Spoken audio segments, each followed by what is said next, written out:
Pois a lei constitui sumos sacerdotes a homens que têm fraquezas, mas o juramento que veio depois da lei constitui o Filho perfeito para sempre. Esse Melquisedeque, rei de Salém e sacerdote do Deus Altíssimo, encontrou-se com Abraão quando este voltava depois de derrotar os reis e o abençoou. E Abraão lhe deu o dízimo de tudo em primeiro lugar. Seu nome significa Rei de Justiça. Depois, Rei de Salém quer dizer Rei de Paz. Sem pai, sem mãe, sem genealogia, sem princípio de dias nem fim de vida. Feito semelhante ao Filho de Deus, ele permanece sacerdote para sempre.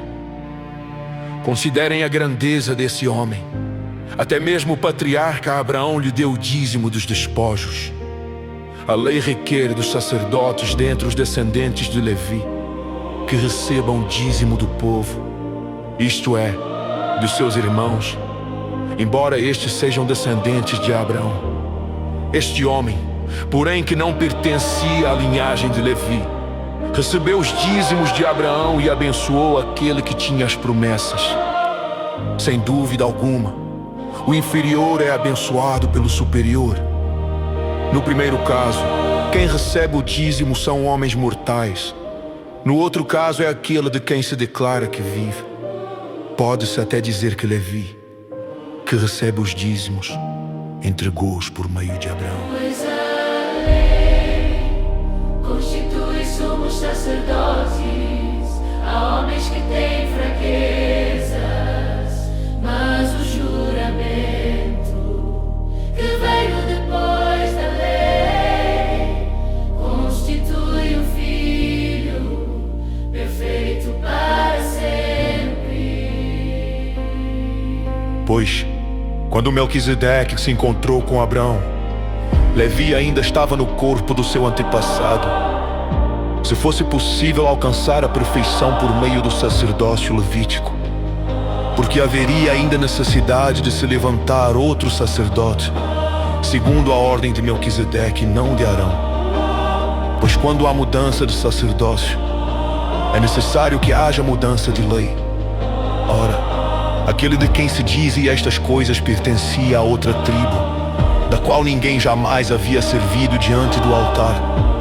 Pois é evidente que o nosso Senhor descende de Judá, tribo da qual Moisés nada fala quanto a sacerdócio.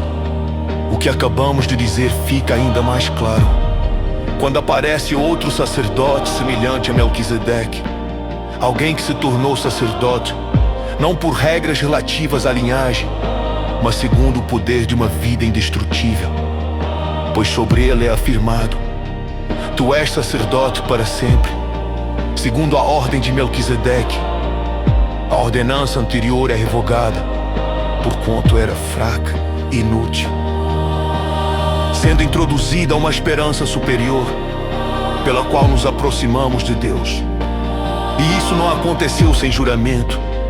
Outros se tornaram sacerdotes sem qualquer juramento, mas ele se tornou sacerdote com juramento, quando Deus lhe disse: o Senhor jurou e não se arrependerá.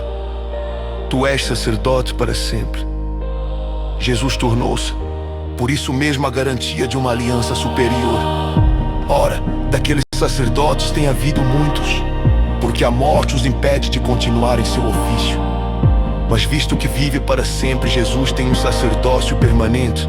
Portanto, ele é capaz de salvar definitivamente aqueles que por meio dele aproximam-se de Deus, pois vive sempre para interceder por eles. É de um sumo sacerdote como este que precisávamos, santo, inculpável, puro, separado dos pecadores, exaltado acima dos céus, ao contrário dos outros sumos sacerdotes. Ele não tem necessidade de oferecer sacrifícios dia após dia, primeiro por seus próprios pecados e depois pelos pecados do povo. E ele fez isso de uma vez por todas, quando a si mesmo se ofereceu. Pois a lei a homens que têm fraquezas, mas o juramento que veio depois da lei constitui o Filho perfeito para sempre.